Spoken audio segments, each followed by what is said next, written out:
Welcome to a study focus. आज के हम वीडियो में डिस्कस करने वाले हैं क्लासिफिकेशन ऑफ प्लांट किंगडम के कुछ इंपॉर्टेंट क्वेश्चन।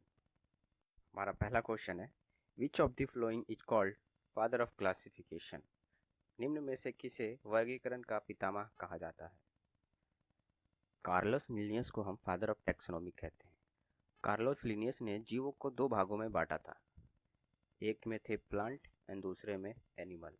इसीलिए हम father of classification Carlos Linnaeus को कहते हैं। बाइनोमियल नोमेनक्लेचर प्रपोज्ड बाय द्विनामपत्ति के प्रतिपादक हैं। बाइनोमियल नोमेनक्लेचर कार्लोस लिनियस ने प्रपोज किया था।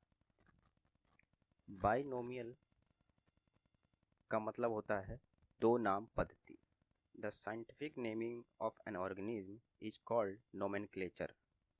There are different types of naming system.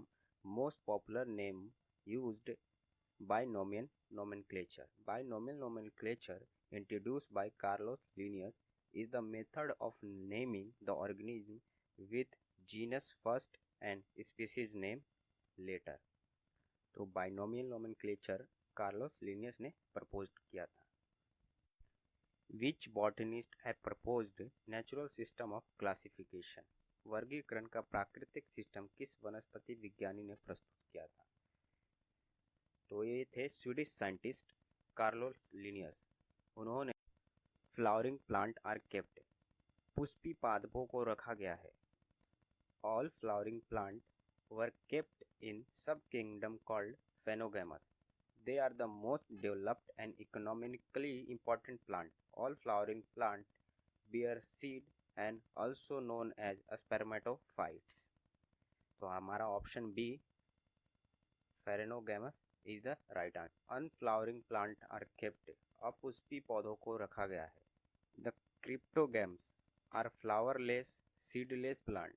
They are a simple plant like algae, moss, which do not produce flower, fruit, seed. Cryptogams are considered as a lower plant.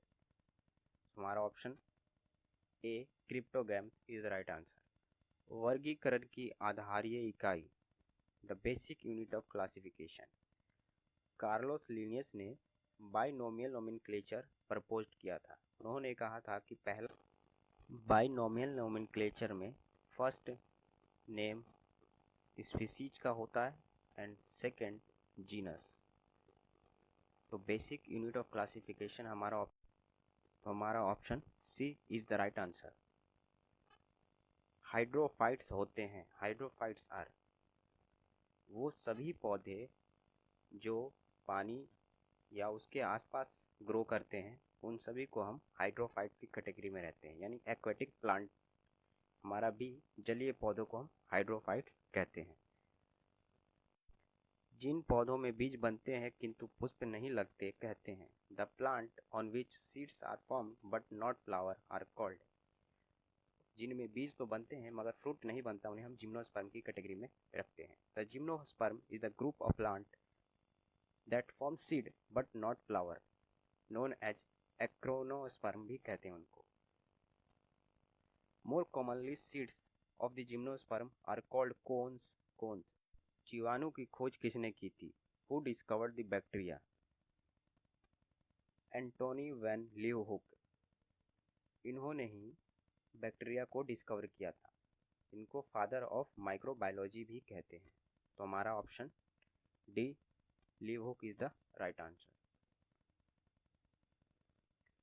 Which of the following statement related to bacteria is correct? जीवाणु से संबंधित निम्न में से कौन सही है? सभी जीवाणु स्वपोषी होते हैं, ये गलत है। All bacteria are heterophytes, ये भी गलत है। Most bacteria are heterophytes but some are autotrophic.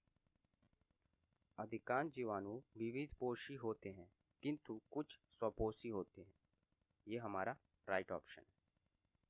इन सभी क्वेश्चंस को आप पीडीएफ में भी डाउनलोड कर सकते हैं।